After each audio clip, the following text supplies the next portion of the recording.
This is the weekend edition of Fear and Greed, daily business news for people who make their own decisions. I'm Michael Thompson, and good morning, Sean Aylmer.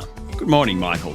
Sean, our weekend show is all about the two of us each nominating what we think is the biggest business story of the week, the most remarkable business story, a sleeper story, one that's flying under the radar, or maybe has just come out of nowhere, perhaps. I'm slightly shifting the goalposts based on what I'm going to be doing this morning. And our favourite story as well of the week. And because it is a competition, a very fierce competition, which I won last week, we need a judge. And that judge is our Fear and Greed colleague, Adam Lang. Adam, good morning. Hello, Michael. Hello, Sean. Morning, Adam. I hope you're going to behave better than the last couple of weeks where Michael's won. I'll do my best. I'm on high alert. It's unusual for Michael to win. Anything can happen. The world has turned a bit, isn't it? It's a weird world out there at the moment with Michael winning 2 in a row. The world is right, Sean. Yeah. Adam, very, very quickly before we get into it, could you give us a brief summary of what you're looking for across these 4 different story categories? Very well. I am looking for topicality, timeliness, economic impact, subjective bias, that's mine, of course, and some melodrama, if you please. Do you like the fact that every time you do this, I write them down as you're doing? Isn't it funny? I never know what they are. And I just, when you were going through them, Adam, I went, TETSM, TETSM. That's how I have to remember them because it's been a week of acronyms. I'm sure we'll get to that. TETSM. That is a terrible acronym. TETSM. You can actually see Adam just quivering right now. He loathes allergy these. to abbreviations and jargon and acronyms. I'm coming under rash. For the listeners out there who don't realise, when we write something like SMH for Sydney Morning Herald or FT for Financial Times, Adam corrects it and writes it out and then puts it in italics because in journalism you always italicize any of those sorts of places. And so it's quite... You haven't quite written out the word etc. yet, but I wouldn't be surprised if you start. There is always time. Speaking of time, we better get into the show because we've wasted a bit of it now. Biggest story of the week. Sean, you can go first on this one. Thank you. Well, look, it hasn't been a benchmark week for news, at least not business news, let's face it. But by far the biggest story, certainly the biggest market story, and the biggest story generally because of what it means for the global economy, is the higher than anticipated US inflation figures, which dampen expectations of rate cuts in the world's biggest economy. Overall, in the US, inflation accelerated to 3.5% in the 12 months to March, while core inflation, which excludes volatile food and energy categories, was a higher than expected 3.8%. This triggered a jump in bond yields, 20 basis points. Basically, bond yields predict what future interest rates are going to be like. They also give you what you call a risk-free return. So you can invest in a US 10-year bond now, get 4.5%. So you think, okay, I'll get 4.5%. If I'm going to invest in equities, which are more risky, maybe I need 6.5 or 7%. That's harder to get. So therefore, you had a sell-off on Wall Street, in local markets. The figure really triggered big moves across asset classes. Now, the US economy tends to lead the Australian economy by about 6 months. Thus far, inflation locally has been trending in the right direction, lower, but the US data will give the Reserve Bank cause for concern. US interest rates affect markets everywhere, like the dollar dropped, cryptos dropped, it hit oil prices and commodity prices. Basically, anyone who invests, i.e. anyone with a superannuation fund or an investment portfolio, was affected this week by US inflation figures. Hence, the biggest story of the week in what wasn't really a benchmark week. Michael.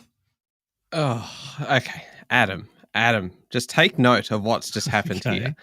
Because describing this as not being a benchmark week for news is as close to a capitulation as we are ever going to hear from Sean. I suspect that he has just done the equivalent of raising the white flag here. He has given up, he has surrendered, and he has conceded to me because in politics, at least, it has been a bumper week.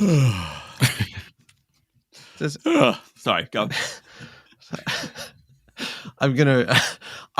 I'm just going to pretend, Sean, that didn't happen because Politics this week. We'll start with AUKUS, and we talked about acronyms and various kind of abbreviations and initialisms before. AUKUS, Australia is in, I would say, the rather enviable position of being in a club that everybody else wants to join. The AUKUS military pact is, of course, Australia and the US and the UK. And for us, at least, the deal centres around the submarine deal, the $368 billion submarine arrangement. But now it might become JAUKUS, with Japan being considered as another partner to help with stability in the region, aka China. And Canada wants in too, despite not technically being invited. You know you've got a success on your hands when people are actually asking if they can join, right? Because Canada wasn't invited and they're going, yeah, we want to join as well. And all of a sudden, we could charge whatever we want to get into this club. I'm sensing AUKUS could actually be a bit of a revenue raiser. Budget surplus. Here it comes. Here we come. We are witnessing here the rise of a new major bloc of nations, with Australia at its very centre. The world is being reshaped around Australia. Keep going. This is great. Keep going.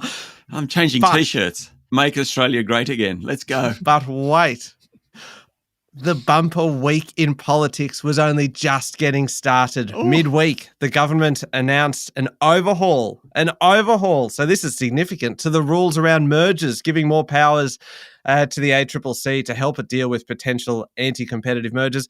More than 1,400 mergers were recorded last year, but the ACCC was only able to look at about 330 of them. Now, these are big changes, though there are a few concerns about the impact on startups. And finally, Adam, I know that I can see you looking at your watch, so I'm going to wrap this up quickly, but I have saved a big one for last. The government is going all in on manufacturing to an extent with its new Future Made in Australia Act. The Prime Minister said other countries are investing in their industrial base, in their manufacturing capability, and in their economic sovereignty, and Australia needs to do this as well. At this stage, the focus is on bringing existing policies like the $15 billion National Reconstruction Fund and the Critical Minerals Strategy all under one roof, under one big kind of fancy package, the Future Made in Australia Act. But there will be more in next month's budget, most likely, and it's going to be one of the key election policies. Now, importantly, we are not talking about protectionism here. We are not talking about isolationism. We are talking instead about new competition. Ouch. As the Prime Minister described it, which just goes to show that you can give anything a new name and it sounds much, much better. You put it all together. And look, I don't even need melodrama. You notice this is a melodrama-free story because the story itself sells it. It is a massive week, massive story, biggest story of the week. I do think that you're right. Not too much melodrama, particularly at the beginning there where you said Australia is now the centre of the universe. Sorry, over to you, Adam. I apologise. I'm going to go with the hip pocket on this one. The economic impact that's actually of these two stories going to most impact our hip pockets. And on that count, Sean, you have to win. What? The US inflation number being so persistently high is really... Did you hear I got an early protest in? As soon as I could hear where it was going, I was already starting to protest. What? The red flag came up from Michael. And bond yields, while so boring, they are incredibly important. And they do tell us really where we think interest rates are going to go. And that means they're probably going to stay higher for longer. And that really impacts our hip pocket now. And so I think that is actually the biggest story of the week. Michael, great bunch of stories in politics. I think the Future Made in Australia story is interesting, but we don't really know what it is yet. So stay tuned. Merger powers, very interesting. And I just on the AUKUS, or as you were playing with JAUKUS or CAUKUS, would France be wanting in on this one? And perhaps not. Yeah, probably not. France is out. Russia's probably out too. China's definitely out. There's a few outliers that won't want in on this club. I don't think Venezuela's interested. I'm not sure Brazil. Anyway. So well done, Sean. Thank you. You know how obviously I've won a couple of weeks now. And then it feels as though sometimes there might be an overcorrection by the judge then in order just to The criticism's begun right on cue. to rebalance things, just to make sure that kind of the natural order is restored. And I feel like that's what we're witnessing right now. We are not just witnessing the rebirth of the world with Australia at the centre. We are witnessing an overcorrection in judging here on the Fear and Greed Weekend edition, and I am lodging a protest. Moving on to the most remarkable category. Go for it. I think it's remarkable just how much worse the rental crisis has got. You ran out of steam about halfway through that sentence, didn't you? Faltering already. No, it was more of just like, I don't think I've actually structured this sentence correctly. And you know when you start a sentence and you're like, this is not going to end well. You're halfway through and you have no idea how you're going and to you're end like, it. please, I just wish I could just bail out of the sentence halfway through. But anyway, the rental crisis is getting worse. And I'm amazed at how much worse it has become. And we've seen it this week. House rents hit a record high across the capital cities last month that was revealed this week at an average of $630 a week, marking the steepest quarterly gain in 17 years. Unit rents hit $620 a week. That is a record-breaking run of 11 successive quarters of growth. Sydney is the most expensive place to live. Now, that's not a surprise, but the median price for house rent comes in at $750 and $700 a week for units. Now, this is a story that has a real human side to it because $700 a week for a unit is just extraordinary. If you're expected to find $700 a week for a unit and you're already dealing with the kind of high cost of groceries and petrol and power and things, how on earth is anyone supposed to afford that if they are struggling? I find that quite extraordinary. And the fact that it has continued to deteriorate in terms of the rental crisis. But, triple but, there might be signs of hope. You love a triple but? That's what you're about to say, wasn't it? No. I was not. I was, but I wasn't. Go on. And then you stopped yourself. The number of prospective tenants has eased a little, meaning some of the pressure could be lifting. Couple that with international student visa applications starting to fall, our peak population growth being behind us now, and maybe, just maybe, we might be seeing an increase in vacancy rate sometime this year. There we go. I'm done. That was, I thought that was going to be short and sweet. It ended up not being short and not particularly sweet either. It was relatively short. It was simple, but remarkable when you consider the run here. Like, it has just been so long and rents just keep going up, and the real human impact that this has, I think it is remarkable. The problem with the story is that we've known this for like 12 months. People, the person that you're talking to, Michael, what do you say? The common person? I'm the man of the people. The man of the people, right? The people who are listening to the man, they've been feeling this for months and months, for years, in fact. And it just keeps getting worse. Like we keep thinking that it's going to turn a corner, and it's not. Right. Well, I mean, it's obviously a very big story, but it's not remarkable this week because it's been going on forever. I tell you what's remarkable. This has got to be the most savage episode I think we've ever done. It feels as though everyone here is out for a win. Even the judge, I suspect, is looking for a victory here. He's trying to restore some kind of respectability to the judging criteria. So I think my remarkable story, you're the man of the people. I'm clearly the man of the rich, because my most remarkable story is that a 1-year-old horse sold this week for $10 million. I mean, that's more than remarkable. It's ridiculous. It's astounding. The yearling was the offspring of one of Australia's greatest ever thoroughbreds, Winx. The $10 million price tag at the Australian Easter yearling sale was 4 times higher than the previous record for a yearling filly, as in a female horse. The previous record for any thoroughbred, which was a colt, was $5 million. So it's twice that level.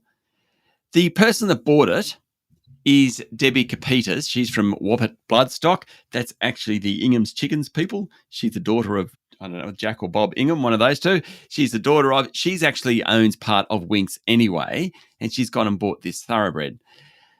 Well, it's a horse, for God's sake. $10 million. It's a horse. I have actually invested in a yearling. not quite one of Stephen Koukoulis's horses, but, about the equivalent. Like a yearling's 1 year old, it's never run a race. The horse I invested in was out of a great mare called So You Think, and we just put money into it, and it never ran a race. It just got a sore leg or something or other, and that was that. There are hundreds and hundreds of things you can do with $10 million. Surely is a better way to spend it than buying a horse, a 1 year old horse, even if it is the offspring of Winx. Just remarkable. Just remarkable. You should get bonus points for the fact that you said horse about 8 different ways. I know. I once wrote a report on the thoroughbred industry, and when you're talking about colts and fillies and stallions and thoroughbreds and you got to use it so many. I have about 10 euphemisms for a horse, is what I'd say. Just like saying the word horse. Adam, what is remarkable of those two stories? Okay. Wonderful from the man of the rich, Sean, story. $10 million is remarkable. I just think in terms of economic impact, it's a little narrower than Michael's story. Oh, really? What? Then the rental crisis? I don't think so. One horse. Just a fraction narrower in its application. And to Michael's point, it has hit a record. Housing rents have hit a record. So $630 a week, $32,760 a year. That's after tax. So just come up with that and then try and feed yourself, your family, and get around and transport and so on. So you can understand how the hip pocket impact of this is just so drastic. And people worry about this stuff. So I think it is a remarkable record rent level. Look, I was never going to win it. I get that. But I was always going to put my story in because my story is actually remarkable. Michael's might have been the biggest story of the week, But it's not remarkable. Whereas a horse for $10 million. A 1 year old horse for $10 million. Oh, look, I knew I was going to lose it, but it's just such a good story. I had to do it. It's a ripper. Well, and the good news is it's 1-1. So it's basically just like a reset. We start again after the quick break. We'll find a sleeper story, and it's 1-1. So all of the nastiness, all of the unpleasantness of the first half is forgotten, and we can just all be happy and kind. Didn't think so. We'll be back in a moment.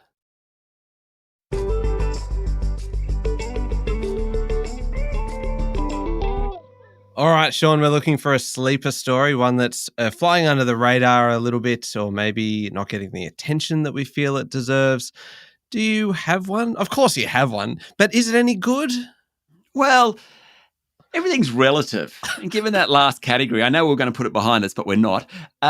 Your remarkable story versus my remarkable story. Who knows whether my sleeper story is going to win? It should. Oh, but who knows? I reckon what Qantas did this week will reinvent loyalty programs. No one's talking about that. The national carrier added 20 million more seats that can be booked using frequent flyer points. It will cost $120 million. It's all about trying to rebuild its reputation among customers and add to its bottom line. In fact, Qantas wants its frequent flyer program to contribute $1 billion in earnings by 2030. The catch for frequent flyer members is that you actually need more points to take advantage. That doesn't seem like a benefit to the customer. The new Classic Plus Rewards program will be available for international flights from July. The number of points needed for flights will vary depending on whether they're being used in peak seasons or at quieter times. A bit like airfares. You pay more when it's peak. You'll pay more in terms of frequent flyer points when it's peak. Domestically, the scheme will be rolled out at the end of the year. I did like the fact that the day after it was announced, all these people cashed in their frequent flyer points. Now, my understanding is this isn't being rolled out for a couple of months, so why would you do that now? Anyway, where the genius of this story is, and the sleeper part really, is that Qantas think that customers actually don't get upset about the number of points needed to redeem flights. They do get upset about not having any way to redeem them. What's the point of a point if you can't get a flight? Oh, very good. So Qantas isn't really worried about the number of points. It's taking a bit of a punt here. Instead, it wants to make them more redeemable. And when they're redeemed, Qantas actually gets cash from banks or supermarkets and the like. Therefore, it boosts their bottom line. About 90% of adult Australians are part of a loyalty program of some sort. Qantas is the biggest, followed by Woolies Everyday Rewards. That's got about 14 million members. Then Velocity Frequent Flyers at 12. Flybys is about 9 million, that is. People tend to buy more goods or services. They have larger basket sizes when they use the loyalty program. Customers, by definition, are more loyal. They're more likely to refer friends. And, of course, fantastic source of data for businesses wanting to sell stuff. Qantas, by being creative with how people can use the points and taking the gamble that it's actually about redeeming them rather than the number of points, I think is really, really smart. And it's a great new income stream for Qantas. They should theoretically earn more money from the banks and supermarkets and things like that.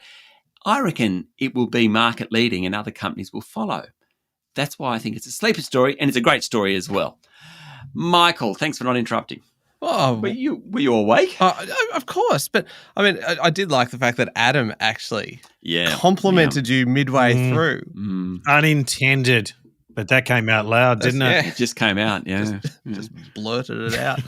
Look, a good story, Sean. I love my sleeper story because it is about an entire industry coming back from the dead, which is just staggering, right? When everybody had written cruising off because of the pandemic, it's back and it is bigger and arguably better than ever. And it's a sleeper story because it's come out of nowhere.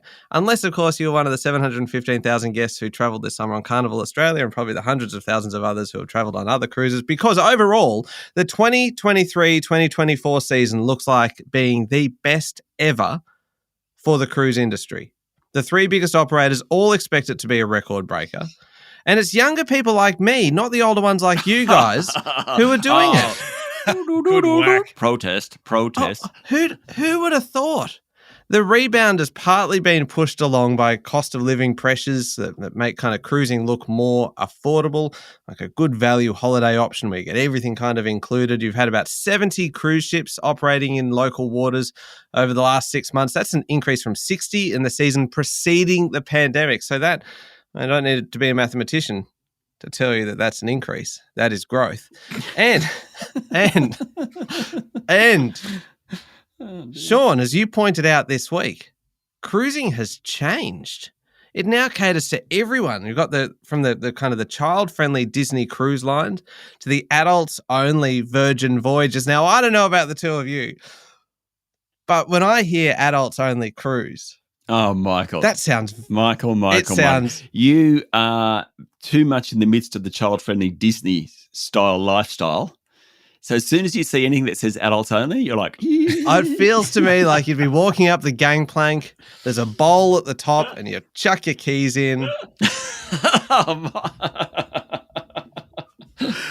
And the captain says, "Welcome aboard," and gives you a wink. Captain Stuving says, "Welcome aboard," and gives you a wink. Oh, golly. Anyway, maybe that's not right. It could be right. I don't have any possible way of... I will give you 100% guarantee it's incorrect. How do you know, Sean? The cruise ship Tinder. Oh. Have you... Adam, I mean, your kids are younger than mine. I mean, you two need to grow up. I go on, so Jackie and I went away last week or a few weeks ago to Bali. Adults only? And we went there and we were horrified at the place we stayed at that wasn't adults only. Oh, no. Now, having said that, the place we stayed at, the Mulia Resort in Bali, the Mulia Resort was fantastic. Kids didn't bother us. No problems. However, when we first got there, you know, when you don't have kids with you, you're looking for adults only. And it's not what you're thinking about, Michael. I think it is, Sean. It shows everything that you've just said supports my theory. Anyway, look, it's a sleeper story. It is, despite everything I've just kind of said, because it's come out of nowhere. Not so long ago, cruising was written off. It was pretty much just entirely wiped out by the pandemic, but it is back. It has just emerged. It has flourished. It has bloomed. It is back. It's a sleeper story. It is the sleeper story of the week. And now I think, unfortunately, of all the kids listening to this as well, because this has become really a family-friendly show, we have a lot of listeners who tell us that they listen with their kids in the car on the weekend. Yes. brand black being one. Yeah. The chief executive of the Business Council of Australia listening with his kids, and David, who contacted us last week with some feedback for Adam on his judging, with listening with his kids. And I want to just issue a blanket apology, not for my last story, but for Sean's attitude today throughout the whole show. It has not been a good demonstration of sportsmanship. So kids, be more like Michael, less like Sean. Thank you. There are a bunch of parents in cars right now saying, just ignore that, fellas. We'll just fast forward through this bit. Yeah. Righto. So, Sean, I think what Qantas has done is really clever. And I agree with all your points. I think it's, and one of the other things that sort of is in the background here is the value of the Qantas frequent flyer program to that business is immense. Yeah. So I actually think this is the sleeper story of the week because of its profound impact on Qantas. Their share price went up on the announcement. We know they're on a brand rebuild with Vanessa Hudson leading the team there. And I think we all want a good, strong Qantas and a good competitive market. So I think this was a good step for Qantas. And I think that is a big sleeper story. Michael, do you think the secret weapon of cruising is that the rooms don't have kitchens?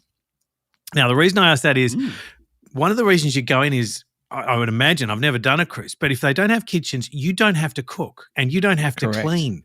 And so everything on a cruise is catered and you just go, how good is that? You're liberated from your normal lifestyle. Yep. But you know what those rooms do have? What? Oh, God.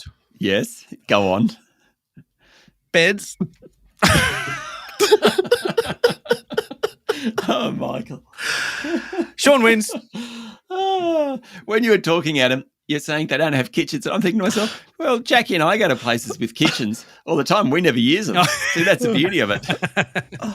I've got to rethink how I approach my holiday accommodation. Totally.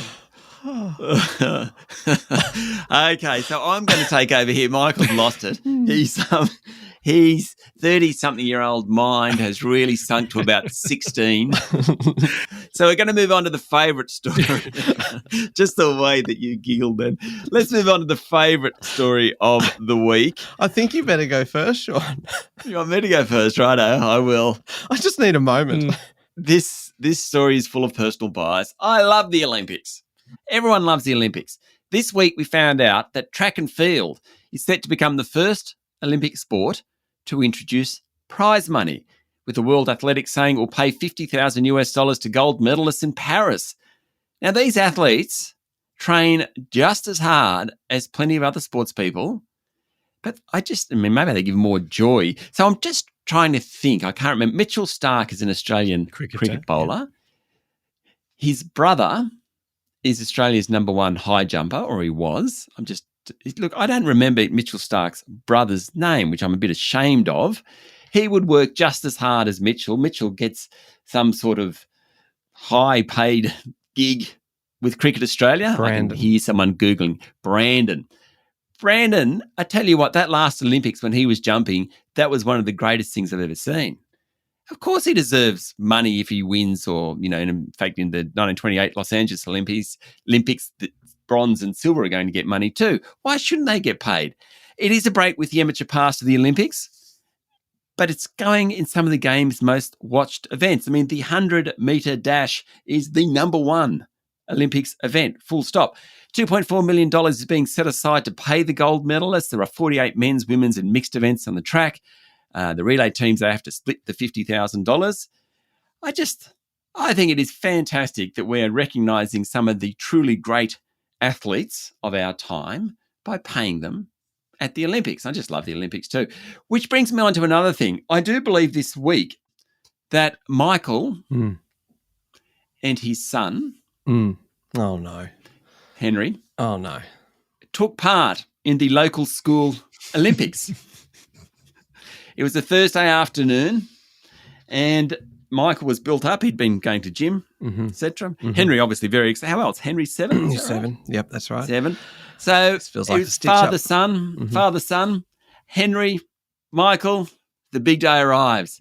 They went through. They competed. They did their best in every single category. Fantastic. Friday morning, I said, Michael, how'd you go? How'd the Olympics go? How did Henry enjoy it? And you said, it was great. Henry really enjoyed it. I more or less enjoyed it. I just don't like sport, but I do. Yeah, it's all right. I said, how'd you go, though? How'd you go? I wanted to hear just a bronze, something like that. Michael, your response? Dead last, Sean. Anyway, that is an aside. Love the Olympics. Favourite story of the week. Over to you, Michael. But to be fair, everyone was organised into just 4 teams. So we technically came 4th, which still obviously means we missed off the podium. Missed the bronze. Anyway, but you know what? It's the spirit. It is this, but the problem with those sort of primary school things, it's not always the spirit. No. There are some very competitive fathers and mothers out there. Yeah. And I was not one of them. I was the one that kind of stands in the back with the arms crossed going, all right. No, it's good.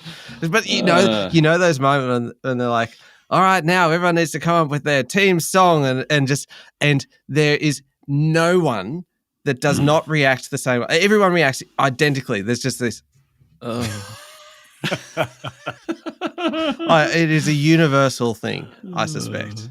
I don't know. Maybe. Anyway, my favourite story is my favourite for a few reasons. Number one, and I'll tell you the reasons. I'll spell them out for you.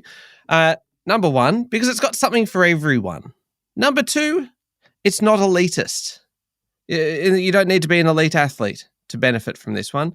And reason number three, and possibly the most important reason, it proves that maybe, just maybe, the millennials were onto something. Because remember when they were being hammered in the media because you could either choose to have your smashed avocado on toast or you could have a home loan, but you couldn't have both?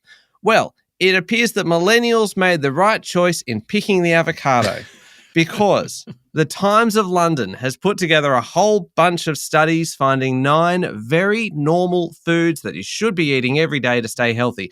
And right on top of this new food pyramid, right up there at the apex, is the humble avocado. I imagine it's speared on the top of the pyramid, otherwise it would just tumble down the side. It's good for weight. It also means that you're less likely to eat refined and high salt foods. That's just like a correlation. But I also love this story, though, because these are everyday foods. We're talking about apples and whole grains and leafy greens and milk, olive oil, nuts and yogurt. That's just an ordinary $200 shopping basket right there. Finally, the other reason why this story is so good, right, is because these, as I said, these are just everyday normal foods. We're just talking about your normal avocado, your regular glass of milk. You don't have to eat flax seeds anymore. You don't have to have everything fermented in order for it to be kind of healthy and good for you. I chose this story today because I am a man of the people. We enjoy a glass of milk. We love our Wheat Bix for breakfast. We'll have an apple with our morning tea. And in doing so, we're helping our heart, we're helping our gut health. Apparently, we're helping our fertility as well. There's nothing fancy required here. This story is a win for the everyday Australian. That is it. Right. Got a bit worked up there. Oh. Yeah, I have nothing. Oh. Okay. Favourite. Yeah, look, it's a good story, Michael. The favourite food. No, I'm first.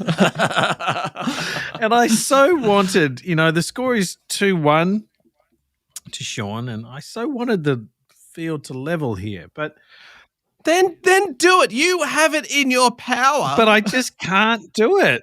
I get it, 9 superfoods, but there is nothing new here. The Olympics haven't even been on yet. Oh, golly, the bias today. Give me a break. I'm going on an adults-only cruise. This for some tension relief. Okay. Oh, no. So, favorite story for me, Olympics. I love the Olympics. I think it's got an existential threat. So obviously I'm taking it way too seriously. There's been a challenge with getting amateur sports to continue to thrive.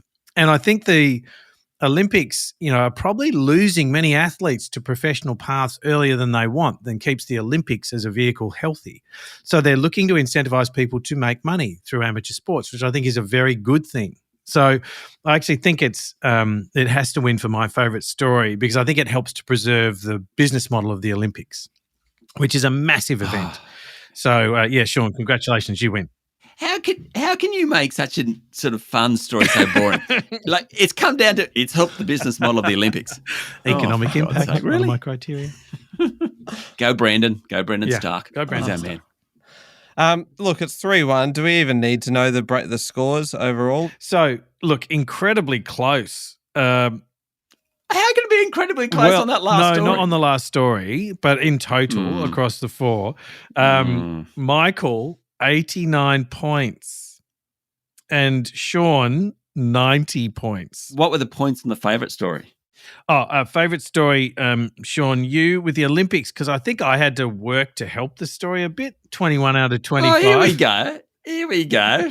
Just the business. Justifying your marks here, mate. Justifying your marks. Go on. I just reinforce at this point what a rewarding job this is?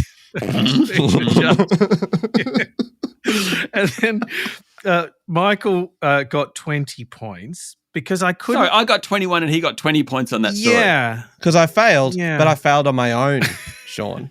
Something like, I think that's it. Yeah. I think that's it. Oh, my God, what a shame this is. This is the most hollow victory I've ever had. I'm saying that about myself. Well, on that note, seems like a good place to leave things. No one's happy. Yeah, unless you've just come back from an adults-only cruise. Oh, then you've got God. this big smile on your face, and we don't know why. Thank you very much, Adam. Thank you, Michael. And thank you, Sean. Thank you, Michael, and thank you, Adam. Make sure you're following the podcast. Please join us online on LinkedIn, Instagram, TikTok, X, and Facebook. I'm Michael Thompson, and that was Fear and Greed. Have a great weekend.